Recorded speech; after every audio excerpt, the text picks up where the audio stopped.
Hello students, welcome to the English class of 12th standard। आज हम unit 4 का read 1 the adjustment story continue करते हैं और हम थोड़ा सा वापस पीछे जाएंगे। लास्ट पैरा हमने जो पढ़ा था वो यही था कि नानी की डेथ के बाद कुछ परिवर्तन दिखाई देने लगा और ये बच्चों ने मतलब उनके दोहितों ने ये नोटिस किया और पहले तो थोड़ा सा ही चेंजेस दिखाई दे रहे थे, लेकिन धीरे धीरे उनको प्रत्यक्ष, एविडेंट का मतलब था प्रत्यक्ष, उनको सामने बहुत सारी चीज़ें दिखने लगी। और अब हम आगे देखेंगे कि नाना में और क्या परिवर्तन आए। Another day I caught him taking Nani's cough syrup. अगले दिन मैंने नाना को देखा। वैसे तो कॉट का मतलब होता है पकड़ा, मतलब पकड़ा माना ऐसे जैसे चोरी करते हुए या छुप छुप के कोई काम करते हुए, तो ऐसा उस सेंस में है कि मैंने नाना को देखा कि वो नानी का कफ सिरप पी रहे थे। He was measuring it by the capful exactly the way नानी use to. I asked him what is that you are doing. वो कफ सिरप को वैसे ही मेज़र कर रहे थे, मतलब नाप रहे थे, जैसे नानी बॉटल का जो ढक्कन होता है उसमें डालकर नाप के और पी जाती थी खांसी की दवा। तो उसी तरह से नाना उसका ढक्कन भर रहे थे दवा से। तो मैंने उनसे पूछा कि नाना आप ये क्या कर रहे हैं। What I am suppose to do then, this damn cough does not let up. मैं क्या करना चाहूँगा। अरे नहीं, ऐसी कोई बात नहीं है, ये खांसी जो है मेरी जा ही नहीं रही है। मतलब ये जो बोल रहे हैं वो ऐसा नानी बोला करती थी कि मैं क्या करूँगी और क्या करूँगी, दवाई पी रही हूँ क्योंकि मेरी ये खांसी जा ही नहीं रही है। Exactly the same turn off phrase that नानी वुड हैव यूज्ड। वही शब्दों का जो उन्होंने बोले वही शब्द नानी भी बोला करती थी, वही शब्द वो दोहरा रहे थे। He paused, threw me a look and said, when this bottle gets over, get me a new one। वो ऐसा बोलकर रुके और उन्होंने मेरी तरफ नज़र डाली, देखा और कहा, जब ये बॉटल ख़त्म हो जाए तो मुझे दूसरी नई बॉटल ला कर देना। ऐसा भी कौन कहता था? नानी।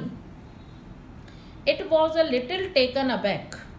ये मेरे लिए बहुत सरप्राइजिंग था कि वो नानी की स्टाइल से ही दवाई पी रहे थे। I had never heard him coughing.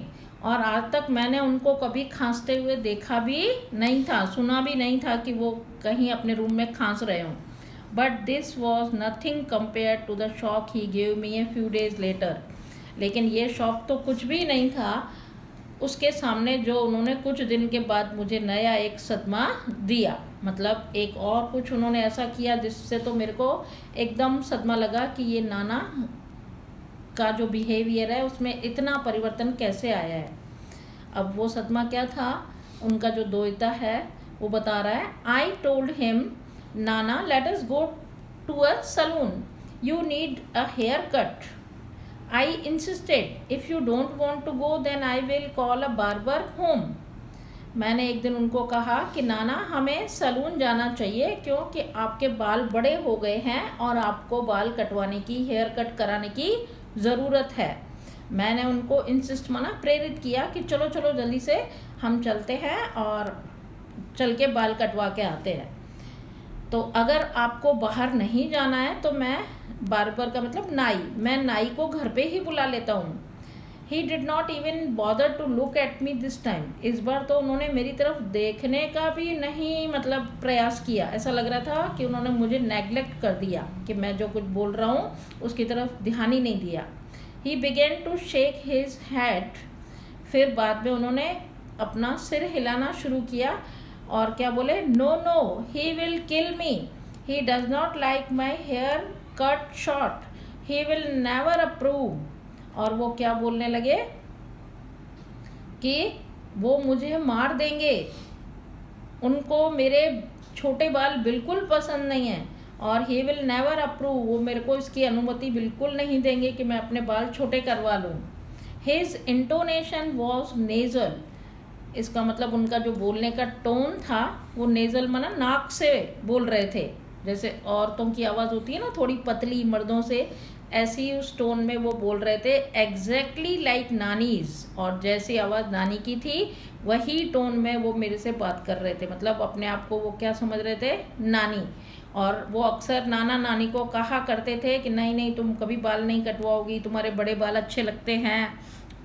और उनको बिल्कुल पसंद नहीं था नानी के छोटे बाल, तो वो अभी अपने आप को नानी समझ रहे हैं और कह रहे हैं कि नहीं उनको पसंद नहीं है, वो नहीं कटवाने देंगे। It seemed as if it was Nani who was speaking, और मुझे ऐसा लगने लगा कि जैसे सही में नानी ही बोल रही है। I moved back a little worried, मैं थोड़ा पीछे हट गया और चिंतित हो गया कि ये कैसा व्यवहार कर रहे हैं। I had a friend doctor KD Kamle, I had a friend doctor KD Kamle, a psychiatrist. I called him over, मेरे एक फ्रेंड थे डॉक्टर कामले और जो कि साइकेट्रिस्ट थे। साइकेट्रिस्ट का अर्थ होता है मनोचिकित्सक, जो कि अगर मानसिक कोई हमको बीमारी हो जाती है तो उसका इलाज वो कर सकते हैं, मेडिसिन्स के द्वारा या फिर काउंसलिंग के द्वारा बातचीत करके भी वो इस बीमारी का इलाज कर सकते हैं। तो मैंने उनको साइकेट्रिस्ट को, मेरे फ्रेंड को घर पे बुलाया। He talked to Nana at length for hours.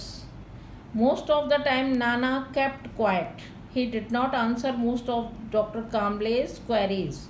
But when he did, he spoke like Nana normally did and in his own voice. Doctor Kamle ने नाना से कई घंटों तक बातें करी, मतलब लंबी डिटेल में बातें करी, और ज़्यादातर टाइम जो कुछ भी डॉक्टर कामले पूछ रहे थे तो नाना शांत रहे, उन्होंने कई चीज़ों का जवाब भी नहीं दिया। और जब जब जवाब दिया, डॉक्टर कामले जो क्वेरी कर रहे थे, जो क्वेश्चंस पूछ रहे थे, उनका जवाब दिया। वो नॉर्मली बात कर रहे थे, नॉर्मली माना नाना बनकर ही, नाना अपनी वॉइस में, उनकी जो खुद की ओरिजिनल वॉइस थी उसी में वो बात कर रहे थे। और something else became evident to one of the numerous questions that doctor Kamle asked him. He said, this only she can answer, I will ask her when she comes. और कुछ क्वेश्चंस ऐसे थे, उनके जवाब में नाना ने कहा कि कई क्वेश्चंस ऐसे थे जिनके लिए डॉक्टर कामले से नाना ने कहा इन प्रश्नों का जवाब तो वो ही दे सकती है, और मैं उससे पूछूंगा जब वो आएगी। आएगी का मतलब उनको अभी तक इस चीज़ का विश्वास नहीं हो रहा था कि नानी की मृत्यु हो चुकी है, तो वो एक्सेप्ट करने के लिए, मतलब ये बात उनसे स्वीकार ही नहीं हो रही थी, तो वो डॉक्टर कामले को भी यही जवाब देते हैं कि इन प्रश्नों का जवाब तो वही दे सकती है, और वो आएगी तो मैं पूछ के बताऊंगा। डॉक्टर कामले शॉट बैक, डॉक्टर कामले भी सरप्राइज हो गए ये देखकर कि ये क्या बिहेव कर रहे हैं। वेयर हैज शी गॉन, उन्होंने पूछा कि वो कहाँ गई है। The ends of his lips curled up a little in a smile. Oh, she does not really ever tell me her whereabouts. और जब वो बोल रहे थे तो उनके मतलब जो वॉइस थी वो ऐसे निकली कि वो मुस्कुराते हुए बोले, और क्या बोले, oh she does not really ever tell me, ओ कभी कभी वो मेरे को बताती भी नहीं है कि वो कहाँ जाती है, जहाँ कहीं भी जाती है तो कभी वो मेरे को बताकर नहीं जाती, तो मुझे पता नहीं है, कहीं गई होगी और वापस आएगी तो मैं पूछ कर आपको प्रश्नों के जवाब दूंगा। When Nana left, Dr. Kamble said, he does not perceive your नानी as dead. जब नाना वहाँ से चले गए तो डॉक्टर कामले ने कहा मुझे कि आपके नाना इस बात को मानने के लिए, परसीव का मतलब मानना, मानने के लिए तैयार ही नहीं है कि नानी की मृत्यु हो चुकी है। He has begun to live a double life. उन्होंने दोहरा जीवन जीना शुरू कर दिया है। In fact, there is more of her and less of him. इसका मतलब है ज़्यादा वो नानी बनकर जी रहे हैं और कम उनका जो व्यवहार है अपना खुद के जैसा कम बचा है। He has begun to think of himself as नानी. उन्होंने अपने आप को नानी समझना शुरू कर दिया है. Whatever happens, it happens to her. जो कुछ भी होता है समझ लो वो नानी को होता है. She is the one who needs to be fed. अगर खाना भूख लगती है तो भी वो नानी को लगती है. She is the one who feels thirsty. प्यास लगती है तो भी वो नानी को लगती है. She is the one who feels the pain. और अगर दर्द होता है तो भी वो नानी ही महसूस करती है. And it is he who takes the medicines. और it is he मतलब दर्द होता है तो नानी को ही होता है, और दवाई जो लेते हैं वो ये लेते हैं, नाना लेते हैं अपने आप को नानी समझकर कि मेरा दर्द ठीक हो जाएगा. He only swallows the pills on her behalf. और वो दवाइयाँ निगलते हैं अपने आप को नानी समझकर कि मेरे को दर्द हो रहा है, मेरे को प्यास लगी है तो मैं खाऊं, मेरे प्यास लगी है तो मेरे को पानी पीऊं, भूख लगी है तो खाऊं, दर्द हो रहा है तो दवाई लूं. तो वो अपने आप को नानी समझकर ऐसा कर रहे हैं. I drove the good doctor back to his home. मैं डॉक्टर को घर छोड़कर आया. He said that Nana was suffering from a sort of dissociative personality disorder. उन्होंने मुझे बताया कि नाना एक ऐसी बीमारी से सफ़र कर रहे हैं जिसको हम बोलते हैं डिसोशिएटिव पर्सनैलिटी डिसऑर्डर, जिसका आपको देखो ग्लॉसरी में मीनिंग दिया हुआ है अच्छे से. A mental irregularity in a person's thoughts, memories, feelings, actions or sense of identity.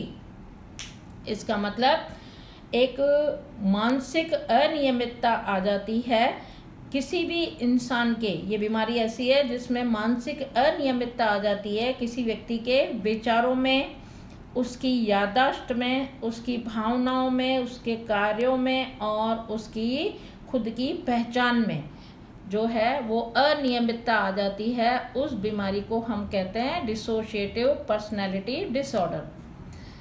तो ऐसी बीमारियों को ट्रीट कौन करते हैं? साइकेट्रिस्ट, क्योंकि ये मानसिक बीमारी है.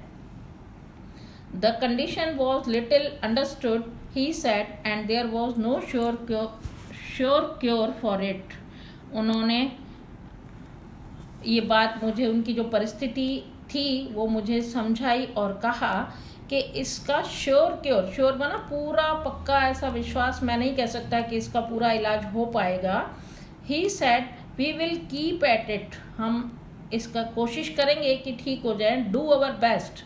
और हम अपनी पूरा इसमें प्रयास लगाएंगे.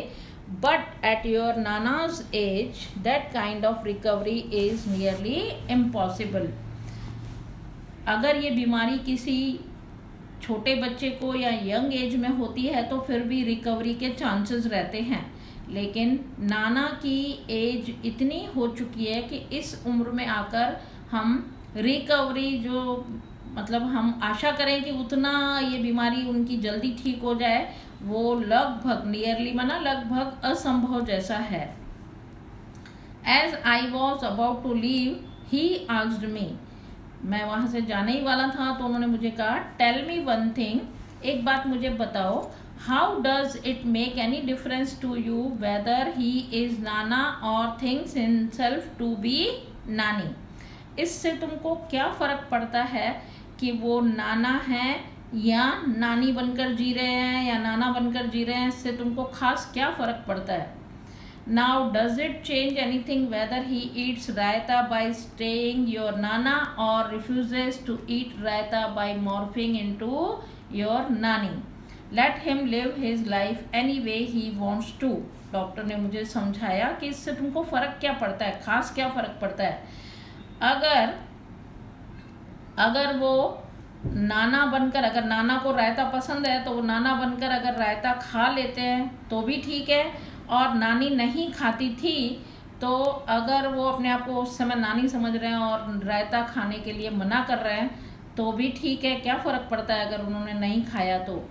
और उनको उनकी ज़िंदगी, उनका जीवन उन्हें जीने दो जैसा वो चाहते हैं. Anyway he wants to, मतलब जिस तरीके से भी वो जीना चाहते हैं उन्हें जीने दो, किसी भी चीज़ के लिए उनको कंपेल मत करो, मजबूर मत करो। I was late coming back home, मैं डॉक्टर को छोड़कर वहाँ से लेट नाइट आ रहा था, but I did feel quite unburdened and a lot less worried by what Dr. Kamble had said. But I did feel quite unburdened. लेकिन जब मैं वहाँ से आ रहा था तो मैं थोड़ी राहत महसूस कर रहा था, मेरे दिमाग से बोझ उतर गया था और मेरी चिंता भी थोड़ी कम हो गई थी, जैसा डॉक्टर काम्बले ने कहा। I thought the way Nana had made his adjustment with Nani. I thought the way, मैंने ऐसा सोचा कि नाना ने वो रास्ता निकाल लिया है कि नानी के साथ उन्होंने क्या करना शुरू कर दिया है, एडजस्टमेंट। एडजस्टमेंट का मतलब समझौता है ना, कि नानी के साथ वो समझौता करके अभी चल रहे हैं, क्योंकि जब वो जीवित थी तब वो सारा टाइम उनसे लड़ते रहे, तब उन्होंने एडजस्टमेंट नहीं किया। लेकिन मृत्यु के बाद वो क्या कर रहे हैं, जैसे नानी उनको कुछ बोल रही है और वो मान रहे हैं और वैसा कर रहे हैं। We too should take adjustments with him, तो हमको भी उनके साथ एडजस्टमेंट करने चाहिए। मतलब अभी वो जैसा भी चले तो हमारा भी काम है उनके साथ एडजस्ट करना। I reached home when I walked into नानाज room to wake him up, जब मैं घर पहुंचा और मैंने जब नाना के रूम में मैं गया कि उन्हें उठाने के लिए, I found him sleeping in nannies bed, मैंने उनको नानी के बेड पर सोते हुए पाया, मतलब दिखा। आई लिफ्टेड द ब्लैंकेट, जैसे ही मैंने उनकी ब्लैंकेट कंबल उतारी उनको उठाने के लिए, आई वॉज स्टन्ड, मतलब आई वॉज शॉक्ड, मुझे एकदम इतना आश्चर्य हुआ। क्या क्या देखा उन्होंने, he was sleeping in nannies dhoti and blouse, वो नानी के कपड़े पहनकर, धोती मीन्स साड़ी, तो वो नानी की साड़ी और ब्लाउज पहनकर, मतलब जो नानी ड्रेस पहना करती थी वो ड्रेस पहनकर और सोए हुए थे, ऊपर से ब्लैंकेट डाली हुई थी। इसका मतलब धीरे धीरे देखो वो अपने आप, उनमें कितना परिवर्तन आ रहा है और वो अपने आप को नानी समझ रहे हैं और बिहेव भी नानी जैसा ही कर रहे हैं, ड्रेसअप भी नानी जैसा ही कर रहे हैं, खा भी वैसे ही रहे हैं, पी भी वैसे ही रहे हैं। तो ये उन्होंने अब धीरे धीरे नानी के साथ क्या कर लिया है, एडजस्टमेंट कर लिया है। और ये हमें मतलब एक ये स्टोरी ऐसी है कि ये भी एक ऐसी बीमारी होती है कई बार कि हम मानसिक रूप से कुछ स्वीकार करने के लिए तैयार नहीं होते हैं, तो वो भी ऐसा ही सोच रहे हैं कि नानी की डेथ नहीं हुई है, वो अभी भी मेरे साथ ही है और उसकी तरह बिहेव करके वो एडजस्ट करके लाइफ में जी रहे हैं। तो हमें भी उनके साथ, उन्होंने बताया कि हमें भी उनके साथ एडजस्ट करना चाहिए, जैसा वो करें उन्हें करने देना चाहिए और शांति से वो जिए। और नेक्स्ट पेज पे यही लेसन ख़त्म होता है और नेक्स्ट पेज पे आपको ग्लॉसरी दी हुई है, वो आप नोट कर लें। और अब हम मिलते हैं नेक्स्ट वीडियो लेक्चर में, जो कि यूनिट 4 का रीड 2 होगा। Thank you.